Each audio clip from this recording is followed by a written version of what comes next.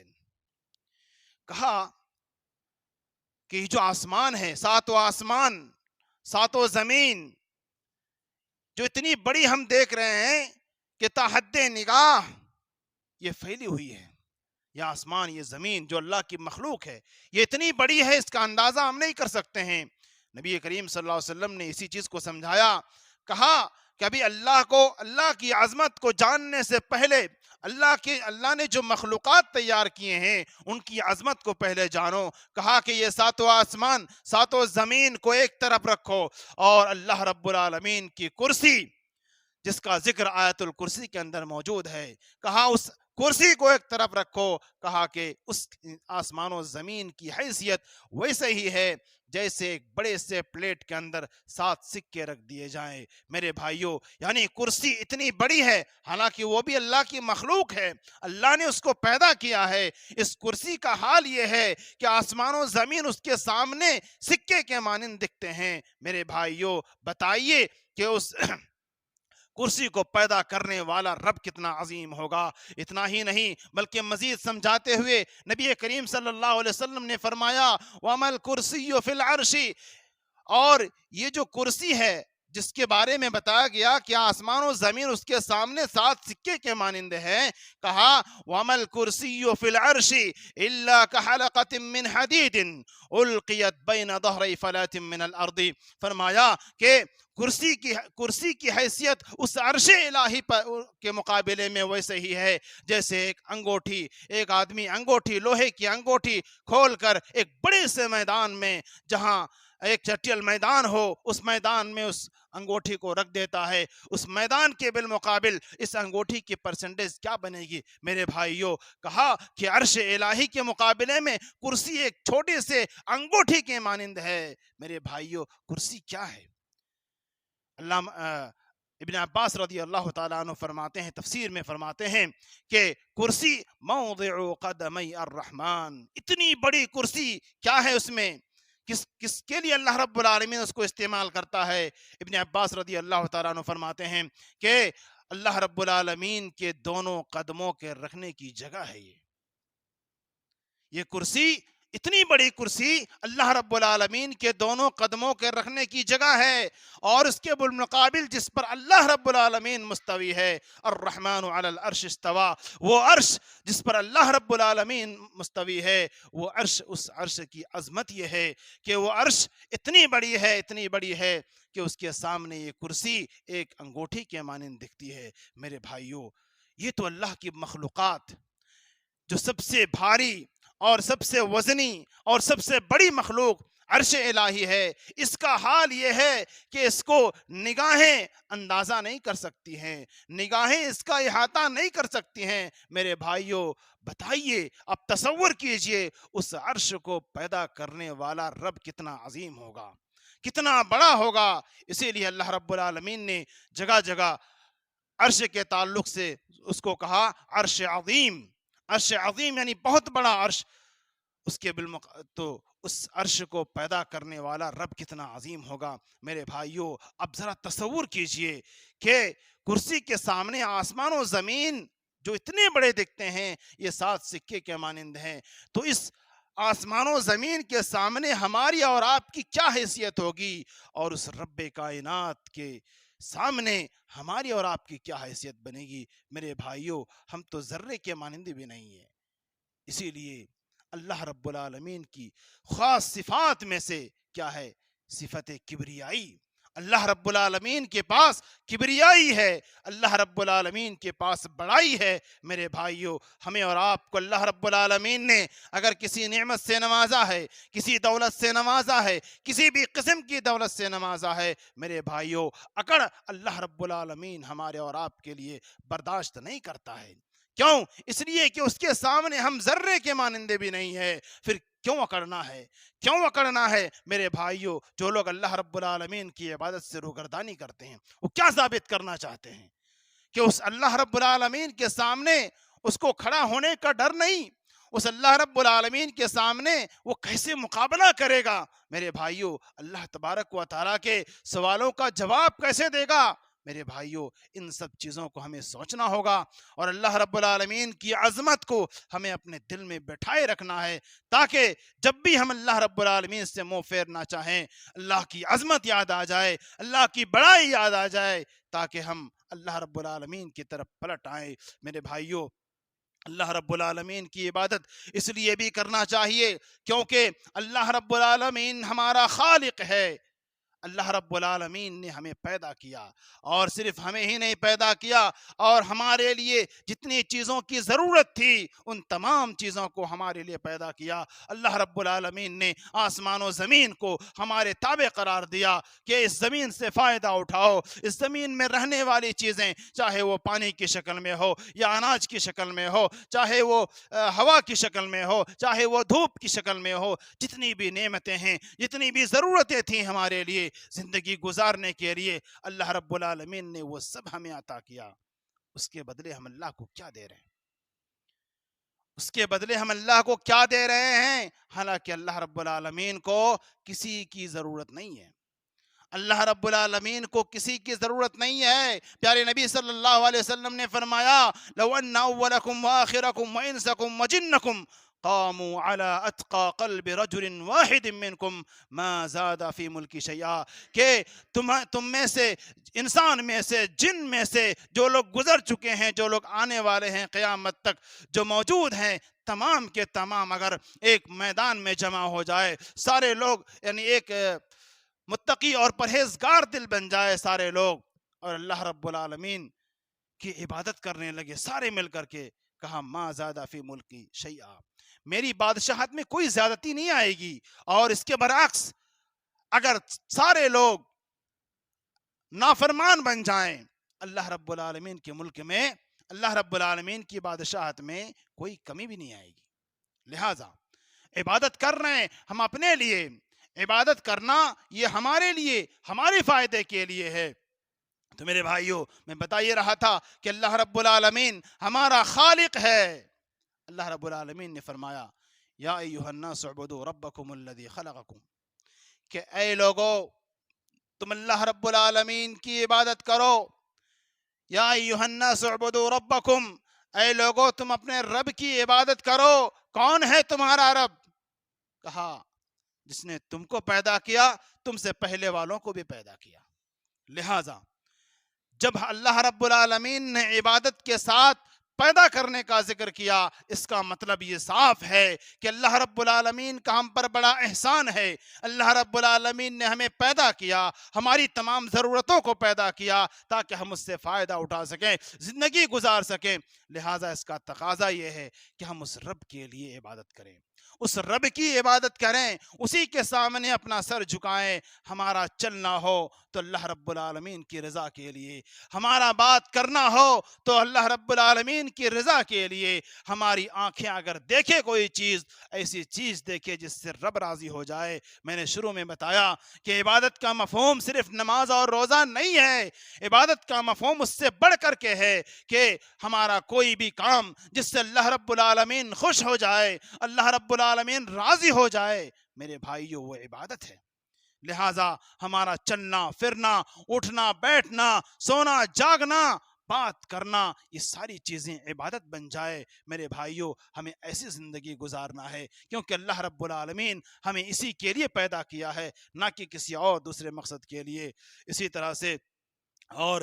طرح سے اللہ رب العالمین نے رب کی معرفت کراتے ہوئے فرمایا، اقرأ بسم ربک الذی خلق، پڑھو اس رب کے نام سے جس نے پیدا کیا۔ میرے بھائیو، سب سے پہلے جو اللہ رب العالمین نے انسانوں کو تعلیم دی، وہ اسی بات کی تعلیم دی کہ تم اپنے رب کو پہچانو۔ کون ہے وہ رب؟ جس نے پیدا کیا۔ میرے بھائیو، لہٰذا اللہ رب العالمین نے ہمیں پیدا کیا، اس کے نتیجے میں ہمیں اور آپ کو چاہیے کہ ہم اس کی عبادت کریں۔ اس کی عبادت سے روگردانی ہمارے لیے جائز نہیں ہے۔ میرے بھائیو، اسی طرح سے اللہ رب العالمین کی ہم عبادت کریں، اس لیے کہ اللہ رب العالمین ہی مالک حقیقی ہے۔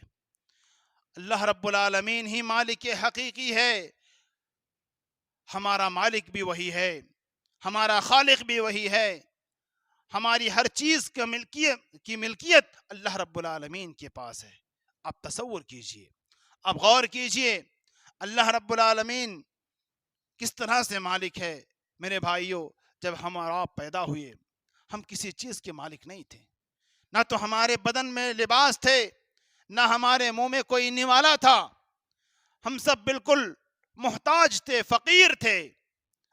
جو بڑے ہوتے گئے اللہ رب العالمین ہمیں طرح طرح کی ملکیت عطا فرمایا. کسی کو مال و دولت سے نوازا, کسی کو علم و عمل سے نوازا, کسی کو اولاد سے نوازا. مختلف طرح کی نعمتیں اللہ رب العالمین نے دیا اور اس کا مالک ہمیں اور آپ کو بنایا. پھر ایک دن آئے گا جب ہماری اور آپ کی سانس بند ہو جائے گی, ہم مر جائیں گے, ہماری روح پرواز کر جائے گی. وہ مال, وہ دولت, وہ بنگلے, وہ گاڑیاں کسی دوسرے کی ملکیت میں چلی جائے گی. کہاں ہے ہماری ملکیت؟ ہم تو کل مالک تھے, آج نہیں ہے. میرے بھائیوں, جبکہ اللہ رب العالمین کی ملکیت ایسی ہے کہ اللہ رب العالمین کو کسی نے دیا نہیں ہے. اللہ رب العالمین بذات خود مالک ہے اور ہمیشہ رہے گا. میرے بھائیوں, اللہ رب العالمین نے فرمایا کہ قل اللہم مالک الملک تؤتی الملک من تشاء وتنزع الملک ممن تشاء وتعز من تشاء وتذل من تشاء بیدک الخیر. کہ میرے بھائیوں, اللہ رب العالمین نے فرمایا قل اللہم مالک الملک, کہ اے اللہ تو ہی مالک الملک ہے, تو ہی ہر چیز کا مالک ہے. تؤتی الملک من تشاء, تو جسے چاہتا ہے ملکیت عطا فرماتا ہے, تو جسے چاہتا ہے بادشاہ بناتا ہے. وتنزع الملک ممن تشاء, اور جس سے چاہتا ہے اس کی بادشاہت چھین لیتا ہے. یہ تیری ملکیت ہے, تیرا اختیار ہے, تو ہی ہر چیز کا مالک ہے. وتعز من تشاء وتذل من تشاء, اور تو جسے چاہتا ہے عزت عطا فرماتا ہے, تو جسے چاہتا ہے ذلت عطا فرماتا ہے. میرے بھائیوں, تو چاہے دولت کمانے کا مسئلہ ہو, چاہے بادشاہت دینے کا معاملہ ہو یا لینے کا معاملہ ہو, عزت دینے کا معاملہ ہو یا لینے کا معاملہ ہو, سارا معاملہ اللہ رب العالمین کے پاس ہے. لہذا عزت کے متلاشی ہیں, اللہ رب العالمین سے لو لگائیے. دولت کے متلاشی ہیں, اللہ رب العالمین سے لو لگائیے. بادشاہت چاہتے ہیں, اللہ رب العالمین سے لو لگائیے. میرے بھائیوں, کتنے برے ہیں وہ لوگ, کتنے بدقسمت ہیں وہ لوگ, کتنے ملعون ہیں, کتنے اللہ رب العالمین کی رحمت سے دور ہیں وہ, جسے عزت چاہیے تو کسی اور کے آگے ماتھا ٹیکتے ہیں, جسے دولت چاہیے کہیں اور جا کر مانگتے ہیں. میرے بھائیوں, اللہ رب العالمین یہ اعلان کر رہا ہے کہ آسمان کی کنجی, آسمان کے رزق کے مالک میں ہوں, مانگو تو مجھ سے مانگو, میں تمہیں عطا کرنے والا ہوں. ملکیت میرے پاس ہے, عزت میرے پاس ہے. لہذا جسے ملکیت چاہیے اللہ رب العالمین سے لو لگائے. میرے بھائیوں, اسی لیے اللہ رب العالمین کی جو ملکیت ہے یہ ہمیشگی کی ملکیت ہے, ہمیشہ سے تھی اور ہمیشہ رہے گی. اللہ کی ملکیت میں کسی قسم کی کسی طرح سے بھی کمی نہیں آنے والی ہے. اللہ کے نبی صلی اللہ علیہ وسلم نے فرمایا کہ لو ان اولکم وآخرکم وانسکم وجنکم قاموا فی صعید واحد فسألونی فاعطیت کل واحد مسئلته ما نقص ذلك من ملکی شیئا. پیارے نبی صلی اللہ علیہ وسلم نے فرمایا کہ اللہ رب العالمین کا یہ فرمان ہے, اللہ رب العالمین یہ کہہ رہا ہے کہ تم میں سے, انسانوں میں سے جو گزر چکے ہیں, انسان ہو کہ جن ہو, جو لوگ گزر چکے ہیں, جو موجود ہیں اور جو آنے والے ہیں, یہ تمام کے تمام ایک پلیٹ فارم پہ جمع ہو جائے اور سارے لوگ بیک وقت ایک ہی آواز میں اللہ سے مانگے. کیا مانگے؟ جو مانگنا ہے مانگے. بادشاہت چاہیے, سونے کے پہاڑ چاہیے, جو مانگنا ہے مانگے. اللہ رب العالمین کہتا ہے وَأَعْطَيْتُ كُلَّ وَاحِدٍ مَسْأَلَتَهُ, جس نے جو مانگا اس کے منہ مانگا میں نے دے دیا. مَا نَقَصَ ذَلِكَ مِن مُلْكِ شَيْئًا, میری بادشاہت میں ذرہ برابر بھی کمی نہیں آئے گی. مانگو اس ذات سے, مانگو اس ذات سے جو دنیا کے سارے انسان مانگے تو اس کی ذات اس کی ملکیت میں کوئی کمی نہیں آنے والی ہے۔ میرے بھائیو، ایرے غیرے کے دربار کو چھوڑو، آؤ اس رب کے دربار میں جو رب ہمیں اور آپ سے یہ پکار کر کہتا ہے کہ مجھ سے مانگو، مجھ سے مانگ کر تو دیکھو میرے بھائیو۔ لیکن ہم ہیں کہ ہم دوسروں کے دربار میں جاتے ہیں میرے بھائیو۔ لہٰذا اس ملکیت کا تقاضا یہ ہے، اس ملکیت کا تقاضا یہ ہے کہ اللہ رب العالمین ہمارے جان کا بھی مالک ہے، ہمارے مال کا بھی مالک ہے، ہر چیز کا مالک جب وہی ہے تو میرے بھائیو عبادت کس کی کرنی ہے؟ ہم اس کے غلام ہیں، مالک ہے وہ، ہم اس کے غلام ہیں، ہم اس کے بندے ہیں۔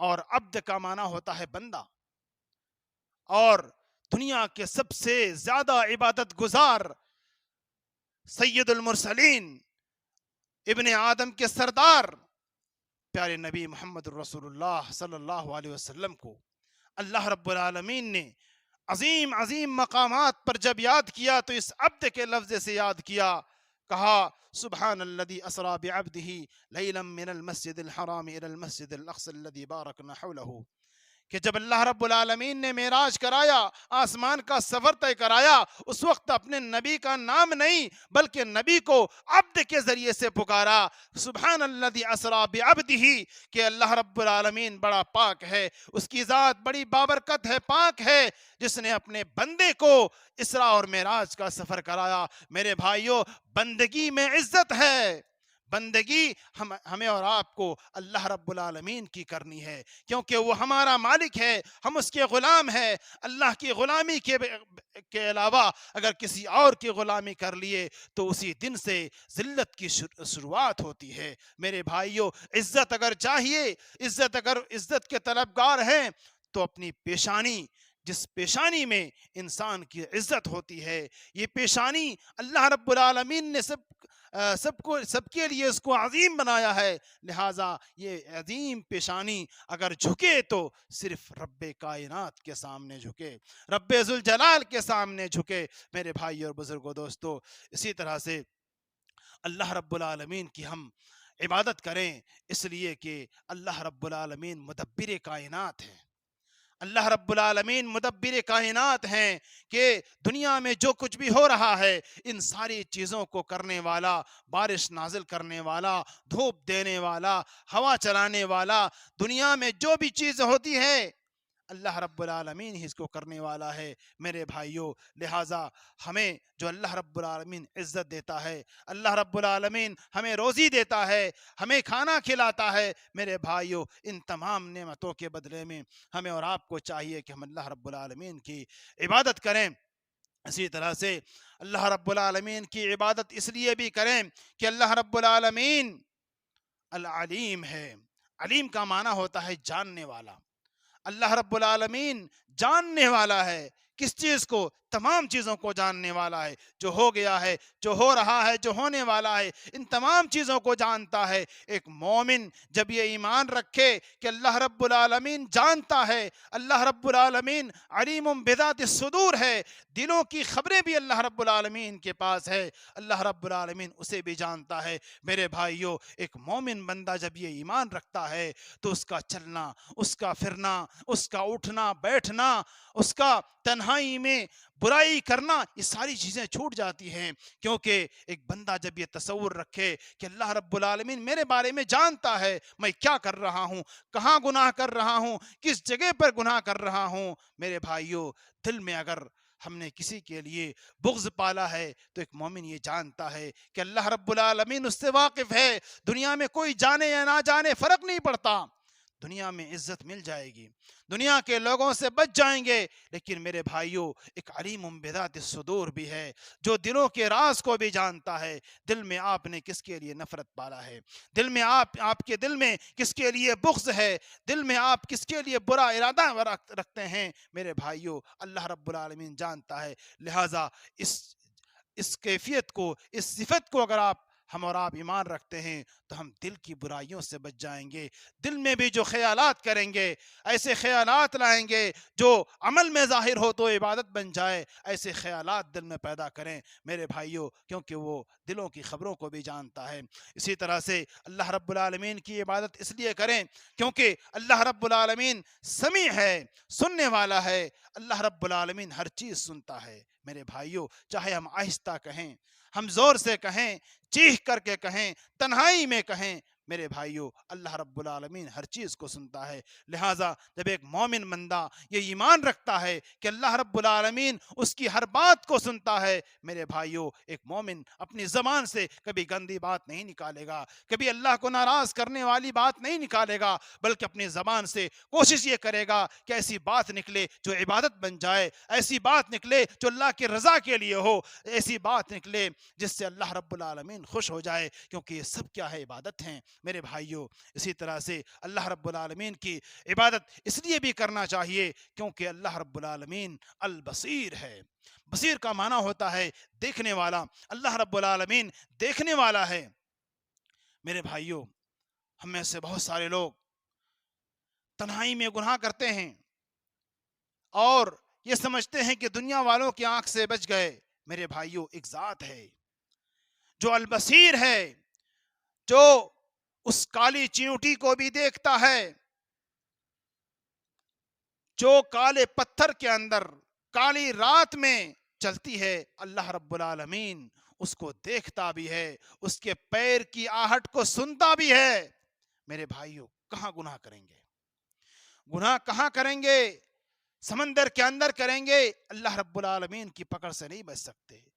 تنہائی بند کمرے میں کریں گے، اللہ رب العالمین کی پکڑ سے نہیں بچ سکتے. اللہ رب العالمین دیکھتا ہے، بصیر ہے. اللہ رب العالمین کیسے دیکھتا ہے؟ جیسے اس کے لائق ہے میرے بھائیوں، وہ ہر چیز کو دیکھتا ہے. لہٰذا ایک مومن جب یہ ایمان رکھتا ہے کہ اللہ رب العالمین اس کی ہر حرکت کو دیکھ رہا ہے، چاہے وہ عبادت میں ہے تب بھی دیکھتا ہے، گناہ میں ہے تب بھی دیکھتا ہے میرے بھائیوں. لیکن اللہ نے ہمیں اور آپ کو ڈھیل دے رکھی ہے اس لیے تاکہ ہو سکتا ہے یہ بندہ مرنے سے پہلے توبہ کر لے. میرے بھائیوں یاد کریں، اب تصور کریں، اپنی آنکھیں بند کیجئے، اپنے دل پر ہاتھ رکھیے اور یاد کیجئے کہ ہم نے کہاں کہاں گناہ کیا ہے. میرے بھائیوں کیا اللہ رب العالمین کی پکڑ سے ہم بچ جائیں گے؟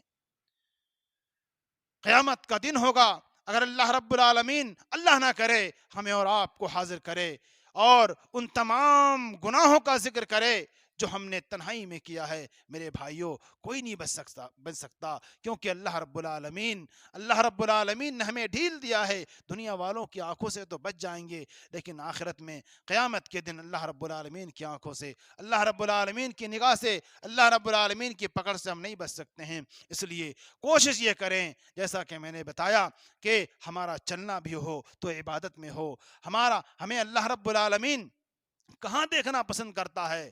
اللہ کی عبادت میں میرے بھائیوں. اس لیے کوشش یہ ہو کہ ہماری جو حرکات ہیں، ہمارا چلنا پھرنا، اٹھنا بیٹھنا، بات کرنا، یا اسی طرح سے جو بھی تعامل ہیں، تجارت کرنا، ہر چیز میں ہم کوشش یہ کریں کہ اللہ رب العالمین ہم سے راضی ہو جائے تاکہ ہماری یہ تجارت بھی عبادت میں بدل جائے.